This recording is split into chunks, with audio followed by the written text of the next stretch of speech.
Yeah, I admit that I don't have a problem with popping on the microphone. I like the sound of popping. Stefan Molyneux' podcast, Introduction to Philosophy, the listing that he has for Truth. This is the first podcast he has under the heading Truth on his Introduction to Philosophy podcast series. You should listen to a little bit of it if you want to make sure that I'm not taking things out of context. But other than that, I don't think you should really listen to him. I think you'd be better to look up a little bit of Brian McGee on YouTube. Watch little Brian McGee videos back there in Britain talking about all that stuff. That'd be better for your philosophical education than anything Molly can give you. He's discussing human knowledge, and there are several problems with his analysis, and he also takes his analysis into truth, the poor guy. If you haven't caught what I said earlier, I might delete the video. You can't come to excellent conclusions with regard to politics and ethics if your logic is faulty, and Homeboy's logic is really faulty. So here's an example of it where he says, quote, truth is accurate and consistent in relation to the external world, or truth is accuracy and consistency in relation to the external world. That's cool, whatever. But anyways, he says something about human knowledge. That's right, human knowledge that, quote, let me see, something is accurate or true based upon the degree to which the concepts in the mind reflect both the existence and properties of matter, or principles which are derived from the existence and consistency and properties of matter. So basically it's human knowledge, we have knowledge if the concepts in our mind reflect the existence and properties of matter, or the principles that we use to learn something are those principles that are derived from the existence of and consistency and properties of matter. And this connection between logic and the real world that he's going to keep insisting on, that's a very, very real problem. I've got something written up. I'm going to link to my website if you want to see something written. Let me just continue on with that kind of the same thing. He says, given the following doozy is what I wrote, quote, the laws of logic we fundamentally, his words, get from the consistent behavior of matter and the real world. Okay, so this is a real problem for all you right-winger guys out there, Peter Schiff and all these guys. It's this belief that somehow we have really solid access to the external world.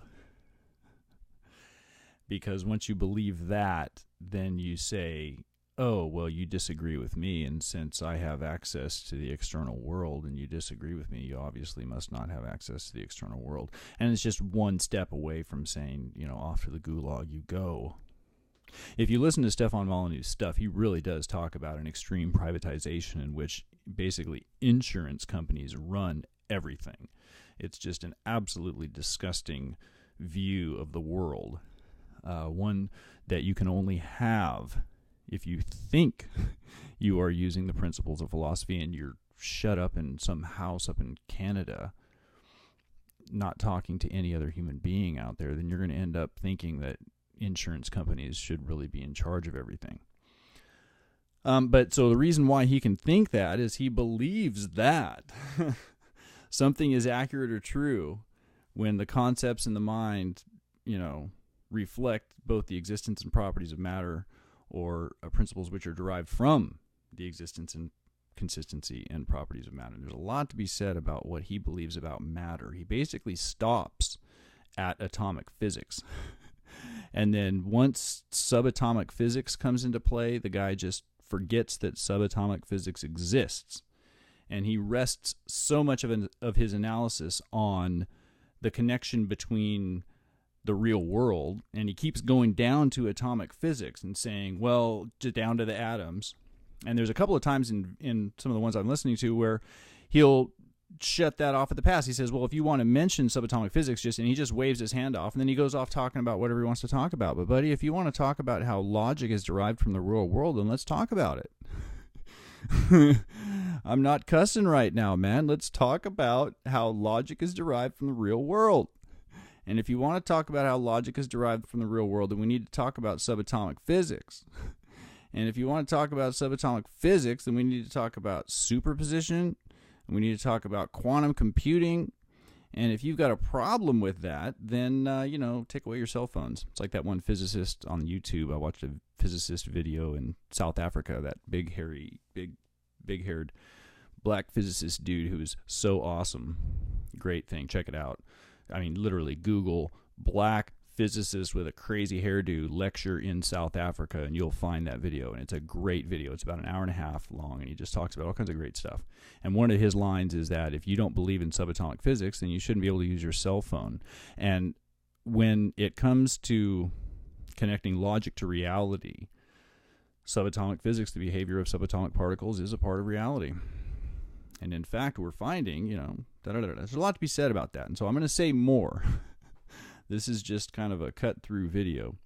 So that's a big, once again, to go over it again, that's a big doozy. The laws of logic we get from the consistent behavior of matter in the real world.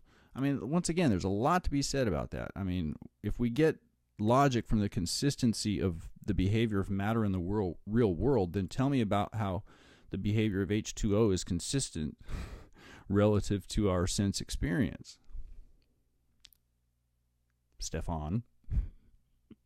Seriously, talk about how H2O is ice, water, and steam, and somehow we're supposed to just see that as, what is that, consistent? That's real consistent with our sense data. The same molecule, H2O, can be both ice, water, and steam. Yeah, it's quite consistent with our sense data, Stefan Molyneux. And if we're getting our logic from our sense data, I mean, you see why the problem comes in. But the problem is that you say we get logic from sense data and then you just never mention it again. And then that allows you to then go on and muck up the public debate when you're not even a citizen of the damn country. I'm not cussing again. Man.